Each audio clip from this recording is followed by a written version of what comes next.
तो hello student, आप लोग के सामने क्लास 10th के मैथ के तीसरे चैप्टर का एक और इम्पोर्टेंट क्वेश्चन है जो 2020 में बोर्ड एग्जाम में पूछा गया है। ठीक है, चलिए इस क्वेश्चन को सॉल्व करते हैं। क्वेश्चन में क्या लिखा गया है, निम्नांकित समीकरणों के युग्म को हल कीजिए।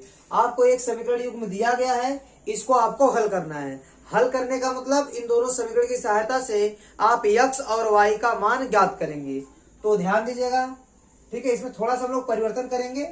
ax plus B Y plus C equal to 0 form का इसको बनाएंगे। तो ध्यान दीजिएगा, इसका गुणा कर दीजिए आप 2 का, तो ये कितना बन जाएगा आपका 2ax माइनस, अब 2 का गुणा b में कीजिए तो 2by प्लस यह कितना हो जाएगा आपका a plus 4b equal to 0। समीकरण 1 इसको लिख दीजिए और 2 का गुणा अंदर कीजिए, यह कितना हो जाएगा 2bx और प्लस यह 2ay हो जाएगा आपका, और इसको लिख दीजिए b माइनस 4a बराबर 0। समीकरण नंबर 2। ठीक है, तो ध्यान दीजिएगा, देखिए ax plus B Y plus C equal to 0 form का बन गया दोनों। ठीक है, अब एक काम कीजिए, ax का गुणांक या y का गुणांक आप बराबर कीजिए। ठीक है, ठीक है, चिन्ह डिफरेंट हो सकते हैं लेकिन जो गुणांक है, जो नंबर आएंगे वो बराबर होना चाहिए। तो आप ध्यान दीजिएगा, आप यदि इसमें a से गुणा कर दीजिए और इसमें b से गुणा करेंगे तो आपको y का गुणांक बराबर दिखेगा, अगर चिन्ह को भूल जाएंगे तब। तो ध्यान दीजिएगा, आप इसमें a से गुणा कीजिए, इसमें आप b से गुणा कीजिए। तो a से गुणा करेंगे तो सभी पदों में होगा, तो a से गुणा कीजिए तो यहाँ मिल जाएगा आपको 2a square x minus 2ab y plus a का गुणा इसमें भी कीजिए तो a स्क्वायर प्लस 4ab हो जाएगा बराबर 0। अब b का गुणा इसमें कीजिए, ये हो जाएगा आपका 2b square x plus b का गुणा करेंगे तो 2ab y प्लस b का गुणा इसमें कीजिए तो b स्क्वायर, ये जाएगा आपका बी स्क्वायर माइनस 4a पहले से, तो ए बी हो जाएगा बराबर 0। अब एक काम कीजिए, इसको आप जोड़ेंगे तो जोड़ेंगे, देखिए प्लस माइनस गया और यह भी यहाँ से कैंसिल हो गया।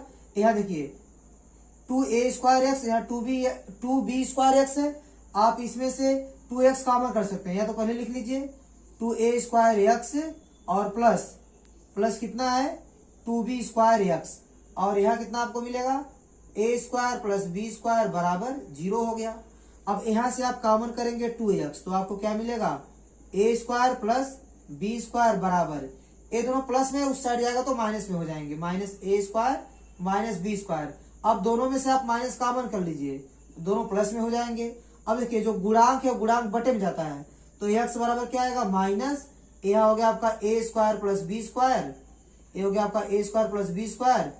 अब x बराबर क्या आएगा, x का जो गुणांक है उसको आप बटे में डाल दीजिए तो 2 हो जाएगा, और क्या है a square plus b square. ठीक है, a square plus b square cancel हो गया, तो x का मान कितना आ गया माइनस, ऊपर कुछ नहीं बचा तो 1 लिखेंगे, बटे हो गया 2, तो x का मान हो गया आपका माइनस 1/2। इस x के मान को आप समीकरण 1 या 2 दोनों में से किसी में भी रखेंगे तो आपको y का मान आराम से मिल जाएगा। चलिए x का मान समीकरण 1 में रखने पर, इतना लिखने के बाद आप क्या लिखेंगे, x का मान समीकरण 1 में रखने पर, उसके बाद आपको लिखना पड़ेगा 2a। अब x का मान रखिए, x का मान कितना है माइनस 1/2, तो जहां x वहां रखेंगे माइनस 1/2, और फिर माइनस क्या है माइनस 2b y और प्लस क्या है a plus 4b equal to 0। अब देखिए ये 2 से 2 कैंसिल हो जाएगा, माइनस 1 गुणे तो कितना हो जाएगा minus a minus 2b y plus a और plus 4b equal to 0। a प्लस a माइनस a कैंसिल हो जाएगा।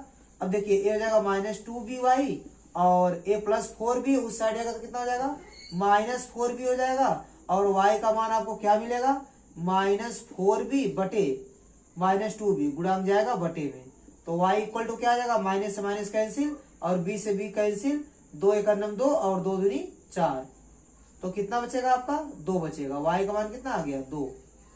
ठीक है स्टूडेंट, तो y का मान आपको क्या मिलेगा 2 मिलेगा, तो x का मान आपको मिल गया माइनस 1/2 और y का मान मिल गया 2, यही आपका आंसर होगा। तो ठीक है स्टूडेंट, इस प्रकार ये क्वेश्चन सॉल्व हो गया। ठीक है, तो उम्मीद करता हूँ ये क्वेश्चन आपको अच्छे से समझ में आया होगा। ठीक है।